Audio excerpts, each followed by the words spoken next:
Hey nerds, today's topic is one that's sure to leave you scratching your heads. The Cadaver Synod. This twisted event from the history of the Catholic Church is not for the faint of heart, so get ready for a mind-bending journey as we unravel one of the most bizarre and disturbing stories you'll ever hear. Alright, so our story begins with Pope Formosus, the man, the myth, the legend. This guy was so compassionate and effective that he could make Mother Teresa look like a slacker. He was all about alleviating poverty and promoting social justice. And he even played a critical role in turning an entire country from paganism to Catholicism. And if that wasn't enough, Formosus was also a theological powerhouse. He could debate circles around his opponent, and his intellect was sharp. Basically, he was like the Einstein of Catholicism. By all accounts, he was a pretty decent guy. But as we all know, nothing good lasts forever. After Formosus died, things got unhinged. Our next character is Pope Stephen VI, who's not exactly a happy camper.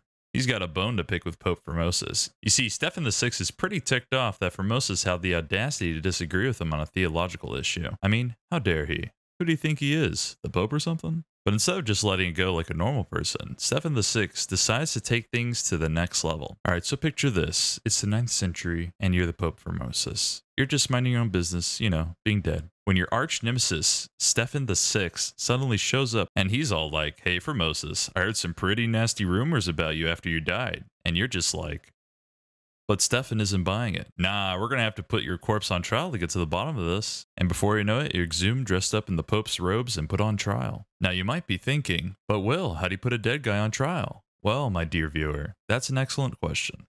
You see, Stephen VI had a brilliant solution. He appointed some poor sap to act as Formosus' defense attorney. Now this guy had to argue on behalf of a dead body. Tough gig, to be honest. I don't think even Saul Goodman could have helped our buddy Formosus out. During the trial, Stephen himself acted as the prosecutor, screaming at the corpse and accusing Formosus of all sorts of crazy stuff, like perjury, sacrilege, and even coveting the papacy. And just when you thought it couldn't get any more absurd, the verdict was handed down, and Formosus was found guilty of all charges, and his papacy was declared null and void. Yep, that's right. They actually went ahead and invalidated all of his past decisions as pope. And just for good measure, as if it wasn't enough already, after the trial, Stephen VI ordered the body of Formosus to be mutilated. Specifically, he ordered that the 3 fingers of Formosus's right hand to be cut off, and then ordered his body to be thrown into a river. Now, Stephen right now is probably feeling pretty good. He figured that this whole affair was over with. But I doubt he would have guessed that cults would start forming around the miraculously washed up corpse of Formosus that, according to locals, started performing miracles. But don't worry, eventually he was buried in a common grave to rest for a while. As you might imagine, Pope Stephen's actions didn't exactly win him any popularity contests. In fact, after his little stunt with the corpse of Formosus, he quickly became one of the most reveled popes in history. The people of Rome were not amused by his antics, and they started to turn against him in droves. And to make matters worse, a powerful nobleman known as Guido Spoleto was gathering an army to march on Rome and dispose of Stephen VI.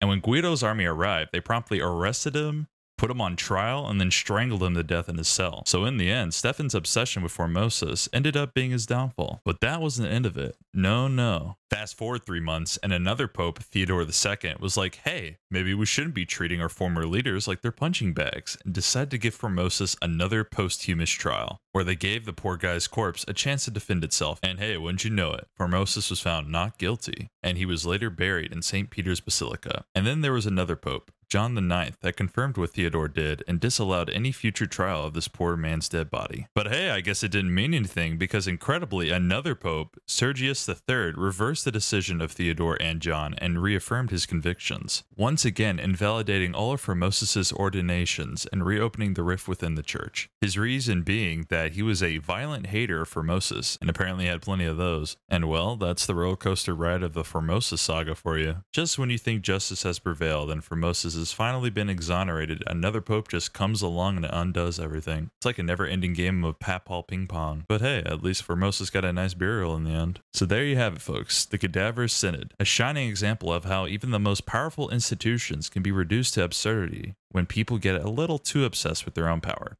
Thanks for watching, and as always, stay curious and stay safe. Also, if you liked the video, please subscribe and like.